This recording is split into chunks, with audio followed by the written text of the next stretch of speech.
Welcome to the Making Plays Convo with me, J1, head of hip hop for Pandora. This is the place you find out the plays your favorite artists, influencers, and moguls are making and how they do it. Make sure you subscribe and hit the notification button so you don't miss out on any exclusive content. My guy. Brody, what's good, family? Ain't nothing, man. I was just up in here. I was bragging on you, talking about you one of the hardest working artists at ATL that I know. Man, I appreciate that, bro. I appreciate that. Nah, no doubt. You was pretty much everywhere. Like when I first came back to the city, I was pulling up at a lot of spots. You would be out there performing or just be out there chilling. And I was saying when I was up in New York at Sirius XM, you was on the press right up there. I said, I can't avoid this guy. Man, I'm telling you, I can't. It's hard. Like when you independent, you gotta, and you don't have no label backing you. It's like I just finished doing a video shoot. After we do this interview, I gotta go to Alabama for something tonight, and then I got another event in the morning in Alabama, and then I'm coming right back to the city to knock out a feature. So it's like just staying consistent. You definitely doing that, bro. Your hard work is not going unnoticed. I promise you that, man. But yo, you've been putting up some really good plays lately, man. You know what I'm saying? It's the Making Plays Convo, so we're just going to be talking about all the plays you've been making and how you've been making them. But, I mean, you've opened up for everybody from Dolph, Jeezy, 2 Chainz, Gucci, Cardi B, Rich the Kid, Black Youngster, Kodak Black, the list goes on. And then you dropped that Malcolm King project last month that I checked out, man. It was definitely fire. You was talking a lot of stuff on there, man, talking about some real topics, too. But what did you have planned earlier this year before everything kind of got shut down? Really, I was trying to drop my album. I got an album called The Rap Sheet. Mm-hmm. And it's basically it's like we already know the rap industry got a lot of cap to it. So it's kind of like it was trying to like bring the realness back into it, because I actually have a real rap sheet. I'm not one of these people who sit up here and say, oh, I was doing this out in the street, blah, blah, blah. So I was like, you know what? Just give them the pure fact. Just give it a rap sheet. Like the rap sheet just says it all. Like, look at the rap sheet and know what type of person I am, but you can also learn how I evolved from that. Like coming from the streets, coming from like the troubled situations and stuff like that. It's like I use those situations to make an opportunity to turn my life around for the better. Like, so it's like that's where the rap sheet came from. Like, you know, a lot of people want to know who Euro is. A lot of my background, the things that I did in the past, has pretty much got me to where I'm at now. So let's talk a little bit about that journey without giving the whole thing away, because we do want people to listen to the project when it does come out. You got your start in music by playing drums, right? Technically, yeah. Okay. Basically, yeah. When did you really start getting into rap? I ain't gonna lie. It's crazy because it's like to this day, people always ask me like, "Dang, bro, you don't never seem excited." Like I ain't really had no exciting moment in my career, because it's like I always felt like I'm just walking in my life. Like this was my calling. Like it was like I always saw myself being an artist. It was just with me growing up in the church, I never knew how the two can coincide. Like because I used to always hear on the outside, you gotta be a preacher, you're gonna be a preacher, you're gonna be a preacher. And I'm trying to think, how the hell can I be a preacher? But I always see my life as being a rapper, like, you know what I'm saying? So it's like like now it's kind of manifesting itself, because it's like as much as I'm going up from on the musical side, I know it's because of God. I know I'm more so going up because it's like the message that I delivered, like the integrity and respect that I carry myself, and the message that I'm really trying to deliver outside of the music. So it's like the two just walking in and falling hand in hand, you know what I mean? So that ghetto gospel flow that you be having. Like street preacher vibe, like I can't get away from it, bro. Like, you know, it always be like that too. I just be wanting to talk. Like I might be kicking with my partners on the block or something, and we just be talking, and then somehow I end up getting into God or getting into them changing their life or getting on a better path. And it's like everybody respect it, like, because it don't come from a corny perspective. I ain't trying to make people like go to church and get saved. I'm just saying, open your eyes, understand who you are as an individual, and be the best that you can be. Like, you ain't got to settle for less just because that's what everybody else chooses to do. That's what I'm going to do, you know what I'm saying? Yeah. And you know what? At the end of the day, man, it's like God uses people like you to reach people that the traditional pastors or preachers can't reach. Right. That's exactly like it's about like being an evangelist, bro. Like you just Mm-hmm. it's like I might be going somewhere to do a show, but I might end up running into somebody and like end up giving a message. It might Yeah. even be the club. Like if I get a couple words, sometimes the sound might go out. They be like, "Hey, just talk on the mic," and I just talk. First thing come to my mind, like, "Hey, you know, it be some positive shit. Like I can't help it. You know what I'm saying? I just be wanting to Yeah. uplift people. Like try to do what I can to make a world a better place." Man, that's what's up, man. You're going to continue to rise. God going to continue to bless you I just because appreciate you it. have that mindset, that spirit, and that heart. Appreciate Man, it. but you put out an incredible project last month. Very powerful name, too, Malcolm King. Yeah. Talk about the meaning behind that.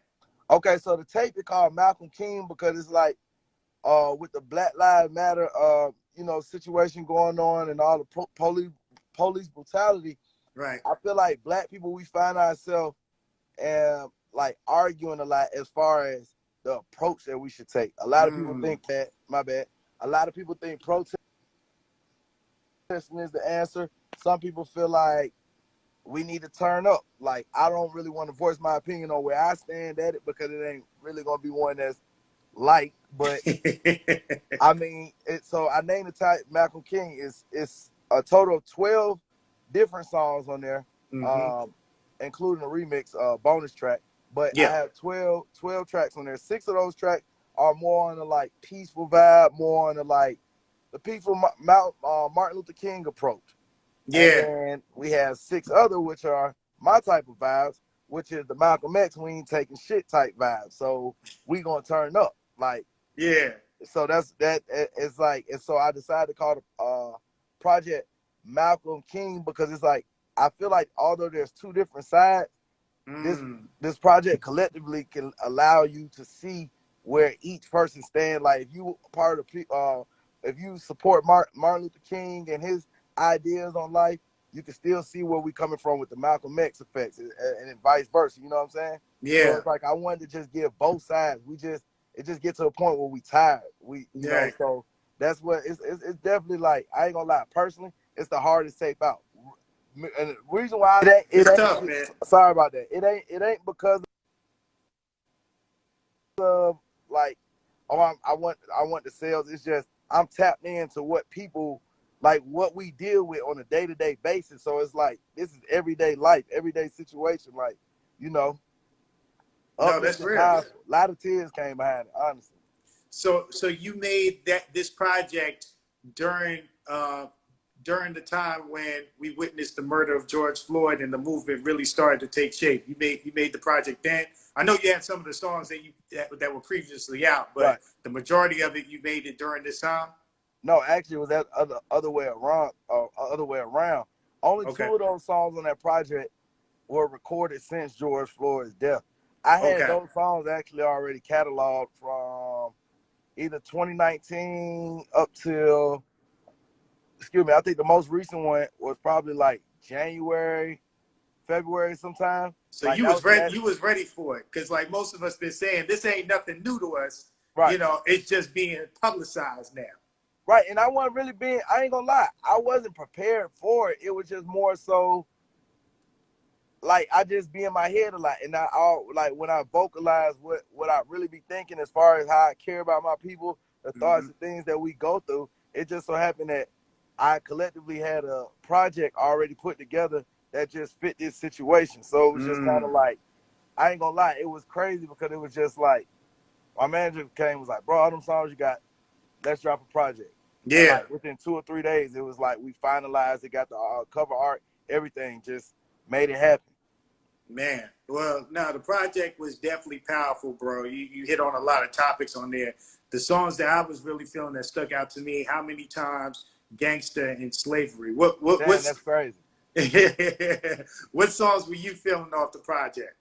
Actually, what's crazy is I think those like my favorite 3. I know For Gangsta's my number. And like what's so crazy is How Many Times, I love How Many Times. And That's it was a great crazy. song, man. Man, it's hard. Like my label mate, shout out Jeezy Escobar, shout out Seti Hendrix. Yeah. That's my dog. But it was crazy because it was like, usually when we in the studio, I'm more like the hook man. Like I do the hooks. I just come in with the hook. So it was more so like Jeezy kind of like directed this song, because when I heard the beat, I knew I wanted to ride it. And he said, bro, come in off the top of your head and let me do the hook. I was just like, say less. And it was like, I don't know, it was like that hook was just so perfect that it was like, it wasn't enough for me to just put what I put in there at first. I had to come back and do like a verse at the end of it because I liked it that much. But that's definitely one of my favorite. Gangsta's one of my favorite.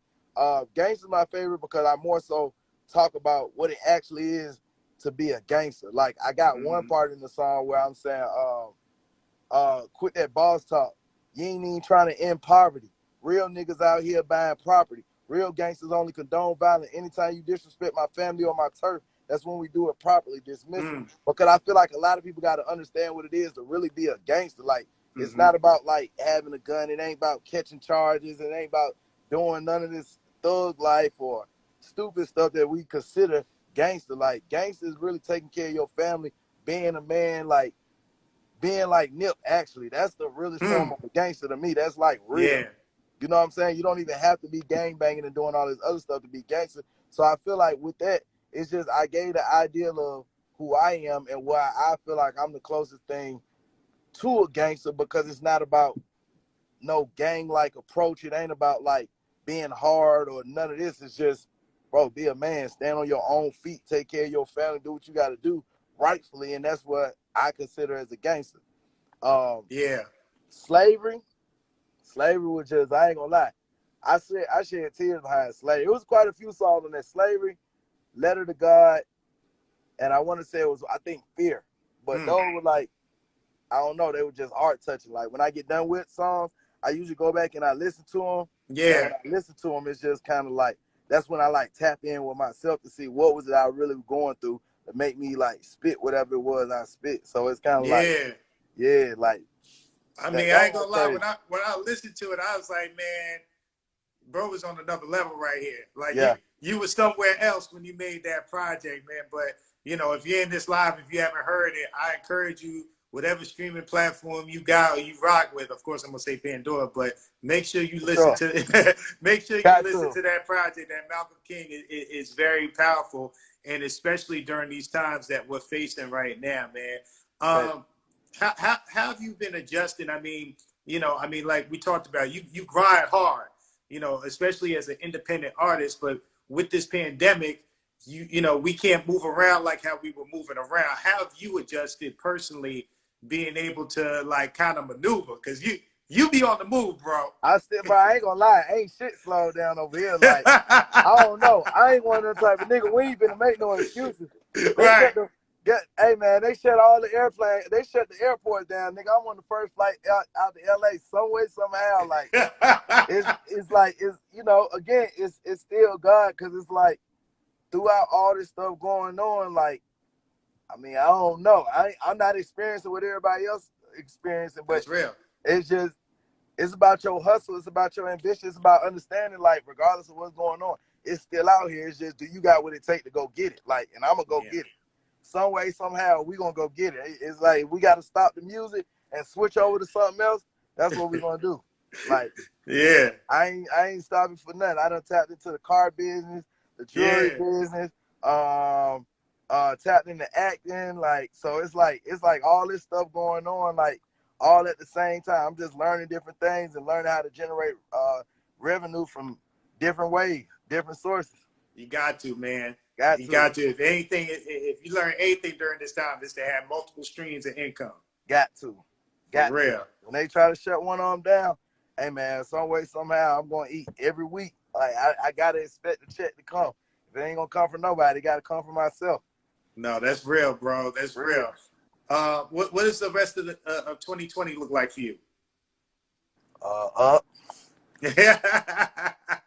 blessed. Like, ain't no telling. Like, I'm really on the. I like to keep it under wraps until it manifests itself. But I'm working on right now, like, my third business venture outside of the two that I already got going right now, which is outside of music. It's just, I'm just trying to tap into everything, bro. Like, learn to like really become an entrepreneur. Like, I've been out there in the streets, money good, but it just don't stay. Like, it's almost like an illusion. You see it, but then it's gone. Like, and I can't really afford to keep doing it. So it's kind of like now I'm seeing like it's harder work doing it the right way, but it's like you enjoy it so much more because you know it's something that you work for. You know it's something that's like you can legitimately say like this is spoken for. You know what I'm saying? So I'm enjoying it. Yeah, I'm bro. enjoying it. Well, I mean, you seem like you're in a good place. You seem like you're enjoying life and you're enjoying your hustle, bro. And I know personally, I've been enjoying watching your movement and just everything that you got going on and the team you got around you. Shout out to Tiff. She be like having a lot of creatives behind your campaigns and stuff like that. Definitely. So like I enjoy watching your movement, man. And like I said, I respect your hustle and just have you everywhere, bro. You know what I'm saying? You always working, and you always got a positive attitude. Every time I see you, it's never like you never look pissed off to be somewhere. You always look happy to be there, man. So again, man, I appreciate you taking the time to talk with me. Be safe out there. Continue to do what you do and continue to evolve, bro. Always, bro. And I appreciate you so much for like always. Like every time I see you, it's always positive. It's always the same attitude. I love that, bro. It's so uplifting and like I got a lot of respect for you, bro. I really appreciate talking to you. Nah, it's all good. Feelings mutual, man. We'll stay connected, bro. For sure. You know it. I appreciate you, bro. All right, man. Be easy. All right, love. Stay safe. Later.